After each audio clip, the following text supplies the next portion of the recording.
Why does cold air make you cough? You felt it. Winter mornings, cold walks, or sitting under AC. But here's the twist. It's not an infection. Cold air is dry, and when you breathe it in, it dries out your throat and airways.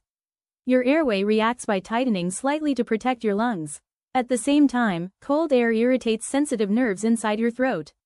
Those nerves trigger your cough reflex.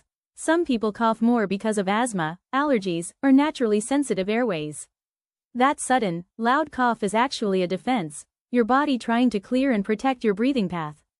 Cold air isn't dangerous. Your body is just doing its. If you want to learn science in a simple way, like the video, subscribe to the channel, and hit the bell icon for more Mind Simplified learning.